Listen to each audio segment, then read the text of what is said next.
Olá, que bom estarmos juntos mais uma vez. Espero que esteja tudo bem com você. Um dia desses nós viajamos ao Egito Antigo. Hoje a gente vai um pouquinho além.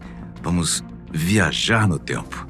Pelo menos vamos tentar realizar esse antigo sonho da humanidade.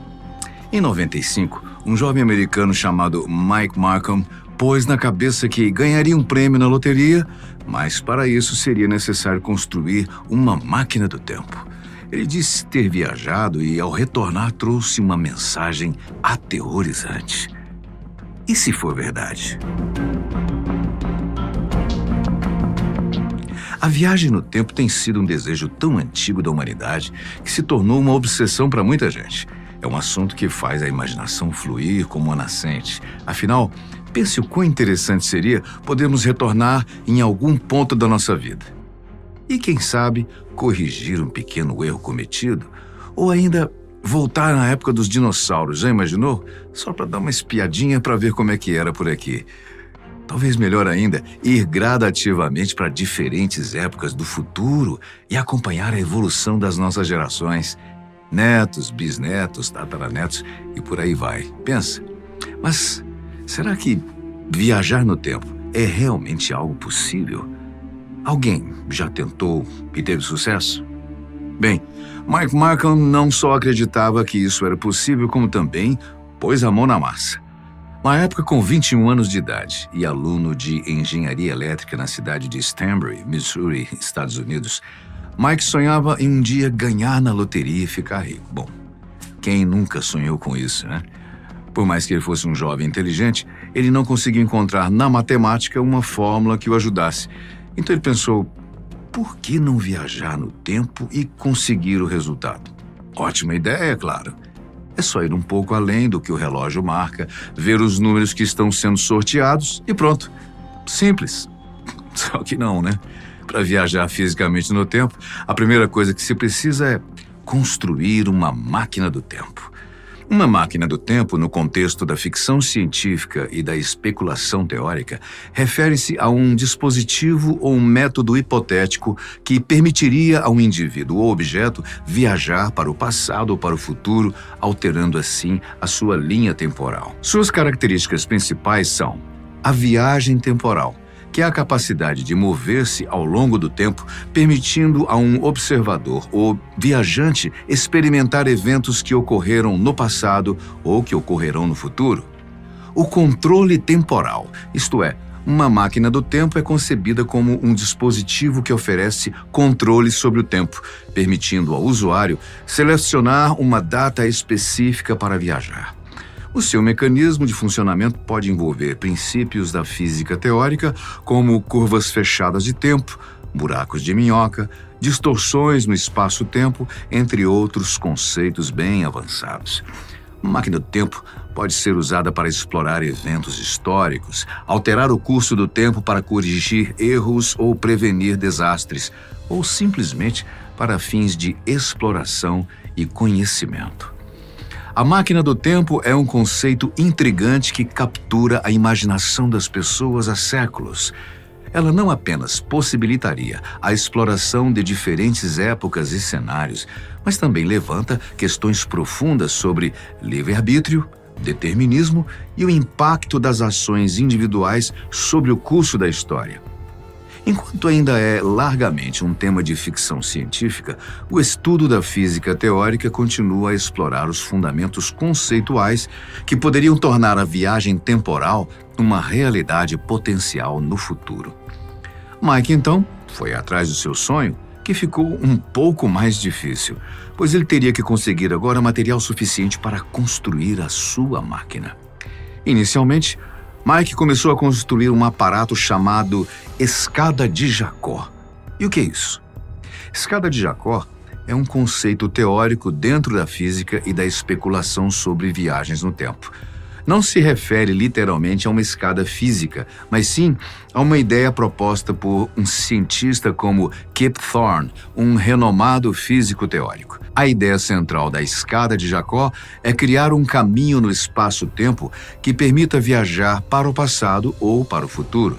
Essa escada imaginária é como uma série de regiões do espaço-tempo que estão distorcidas de uma maneira específica, de modo que, ao se mover atrás delas em uma direção particular, como subir ou descer uma escada, o indivíduo poderia emergir num tempo diferente do que aquele em que começou. A conexão com viagens no tempo surge da especulação de que certas configurações extremas do espaço-tempo, teoricamente possíveis sob certas condições, poderiam permitir essas viagens. No entanto, vale ressaltar que, até agora, tudo isso permanece na esfera da teoria especulativa da física, pois nós não temos tecnologia nem compreensão suficiente para construir ou utilizar uma escada de Jacó para viagens no tempo. Bom, pelo menos até conhecermos Mike Markham.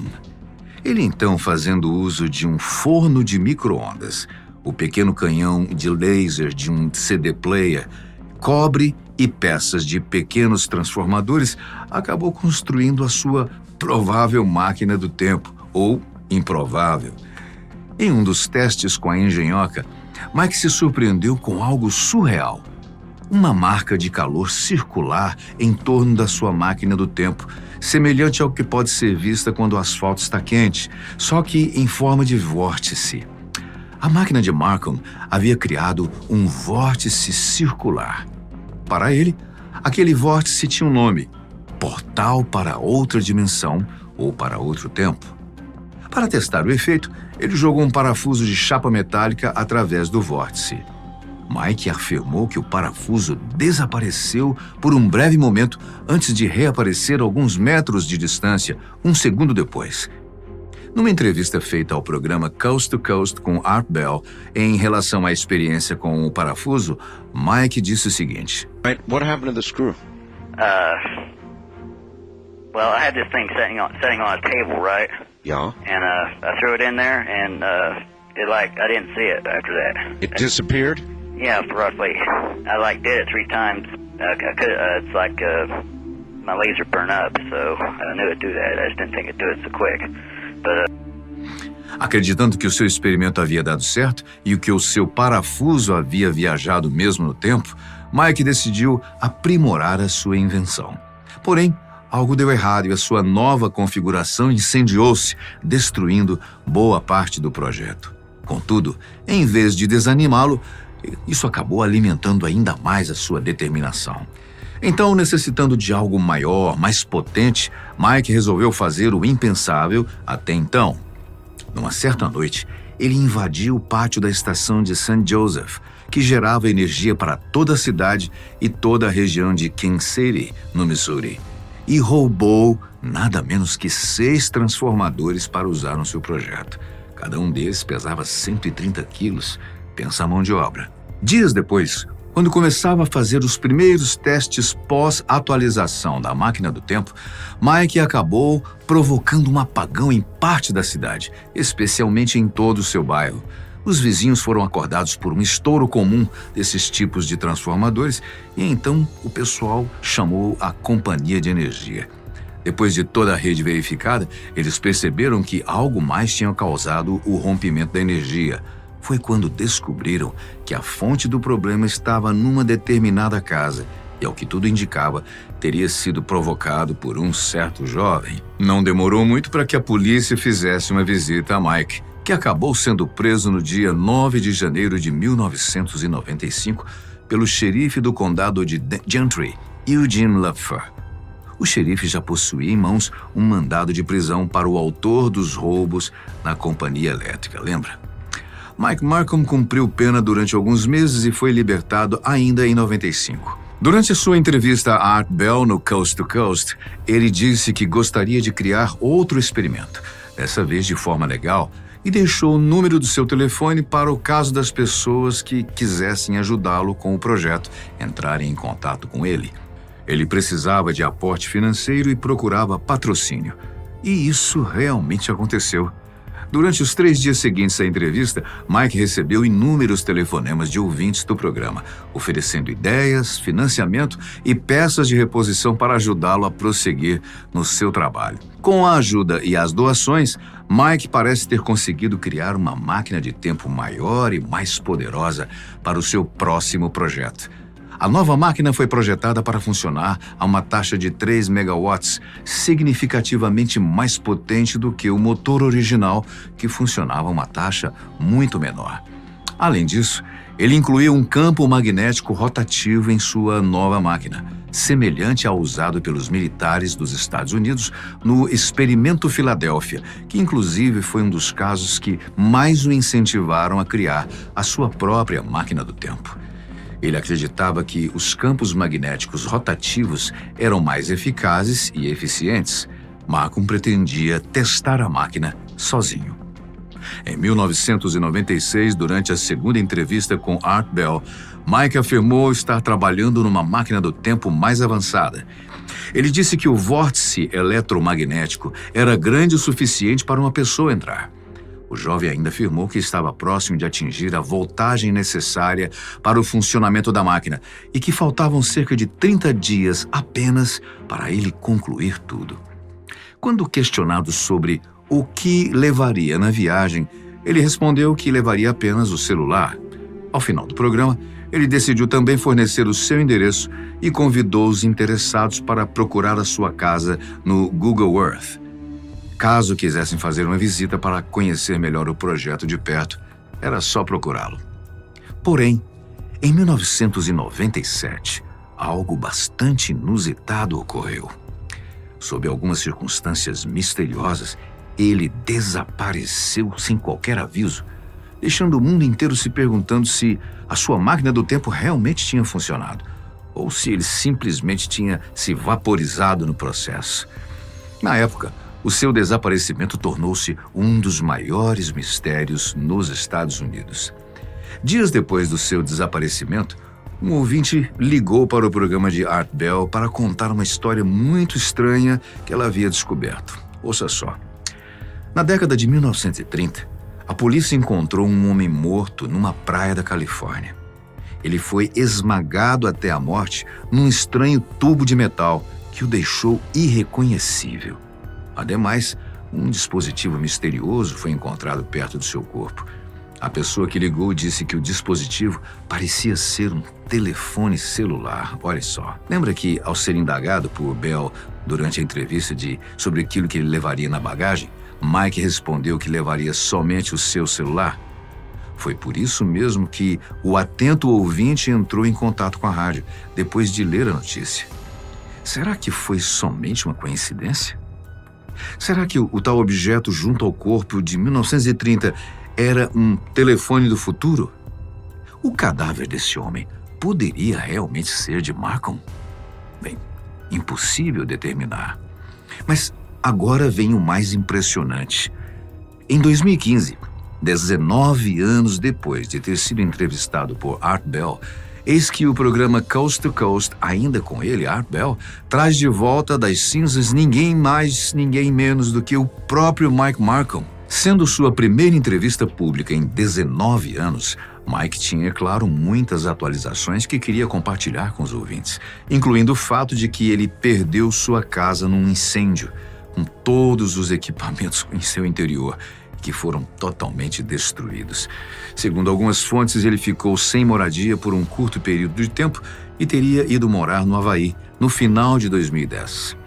Ainda dedicado à construção de uma máquina do tempo, ele teria lançado uma campanha no GoFundMe em 2016 a fim de conseguir fundos suficientes para continuar os seus experimentos.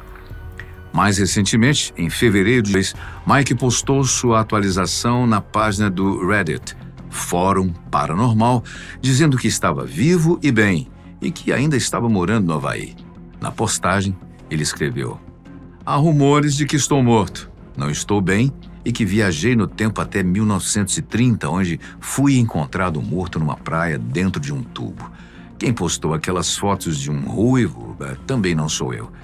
Era um garoto da escola com o meu nome que alguém há muito tempo relacionou comigo. O que quer que tenha sido encontrado na década de 1930 não fui eu. E li que foi desmascarado, mas não consigo encontrar o artigo." Escreveu respondendo Markham. Após a metade do ano, em setembro de 2022, Mike teria se mudado para Ohio, onde continua perseguindo o seu antigo objetivo de construir uma máquina do tempo. Agora, vamos raciocinar juntos. Qual é o maior problema na viagem do tempo? Provavelmente, os paradoxos que existem. Pense comigo. E um dos maiores existentes na teoria da viagem do tempo é o chamado paradoxo do avô. Esse paradoxo surge quando se considera a possibilidade de alguém viajar de volta no tempo e interferir de tal maneira que impede a sua própria existência, ou modifica eventos de forma que contradizem a própria viagem no tempo. Meio confuso, né? Vamos tentar esclarecer. Suponha que uma pessoa viaje de volta no tempo e mate o seu próprio avô, antes que o seu pai ou sua mãe tenha nascido. Isso levanta uma questão. Se o avô foi morto antes de ter filhos, então como é que a pessoa que viajou no tempo poderia ter nascido para viajar de volta no tempo e cometer o assassinato? Buga a cabeça, né? Esse paradoxo questiona a consistência lógica da viagem no tempo.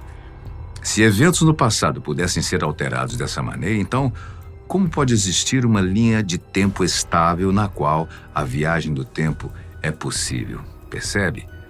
Diferentes teorias tentam resolver o paradoxo do avô. Uma delas é a ideia de múltiplas linhas de tempo ou universos paralelos, que está muito em voga ultimamente, né? Onde cada ação cria uma nova realidade alternativa. Outra ideia é a da autoconsistência, onde a viagem no tempo já teria sido parte do curso natural dos eventos, de forma que qualquer interferência tentada pelo viajante já teria sido predestinada e não resultaria em contradições. Esse paradoxo também levanta questões profundas sobre o livre-arbítrio, determinismo e a natureza do tempo. Da mesma maneira, ele questiona se a viagem no tempo seria realmente possível sem causar uma ruptura fundamental na lógica da realidade. Bom, no meio de tudo isso, o que você acha? Para você, é possível ou será possível no futuro o ser humano viajar no tempo? Bem, mas enquanto você reflete, me permita acrescentar, não é só o paradoxo do avô que tenta derrubar a teoria da viagem no tempo, não. Há outros, como o paradoxo da informação, que diz que enviar informações ou objetos do futuro para o passado cria uma cadeia de causalidade circular. Vamos tentar explicar. Imagina que você encontra uma maneira de enviar uma carta para você mesmo no passado, por meio de uma máquina do tempo. Na carta, você diz para não fazer uma certa ação como maneira de evitar um acidente. Agora, como isso cria uma cadeia de causalidade circular? Primeiro, você envia a carta para o seu eu do passado, avisando sobre o acidente. Ok? Recebendo essa informação do futuro, o seu eu do passado decide não fazer a ação que causaria o acidente. Como resultado, o acidente não acontece no passado, alterando o curso dos eventos. Mas, se o acidente nunca acontece, você não tem motivo para enviar a carta de aviso no futuro, concorda? Então isso cria um problema, porque se não houver acidente, não haverá motivo para enviar a carta que evitaria o acidente. Assim, a informação, isso é, a carta do futuro, depende da ação que só ocorreria se a informação tivesse sido enviada. Uau! Essa maluquice toda forma uma cadeia de causalidade circular, onde a causa, o envio da carta, depende do efeito, que é evitar o acidente, que, por sua vez, depende da causa, novamente, a carta a ser enviada. Meio maluco, né? Essa situação cria um paradoxo porque não há uma sequência lógica clara de eventos independentes. O evento depende de si mesmo para ocorrer, o que desafia o nosso entendimento linear de causa e efeito. Bom, esse é um dos desafios teóricos da viagem no tempo na física e na filosofia, pois levanta questões sobre a possibilidade de existirem eventos autossustentáveis e autorreferenciais na realidade. Bom, mas e sobre as tentativas malfadadas de Mike Markham? Ele teria mesmo conseguido fazer com que o parafuso desaparecesse por alguns milésimos de segundo e reaparecido no seu quarto? Muitos desconfiaram que o seu desaparecimento não tinha sido nada por acaso e que ele teria usado o dinheiro que adquiriu com as doações para outras finalidades. Bom, Mike Markham, um homem de QI acima da média, teria usado a esperteza no lugar da inteligência para enganar as pessoas e faturar alguns dólares com isso? Temos muito o que pensar. Mas e se for verdade?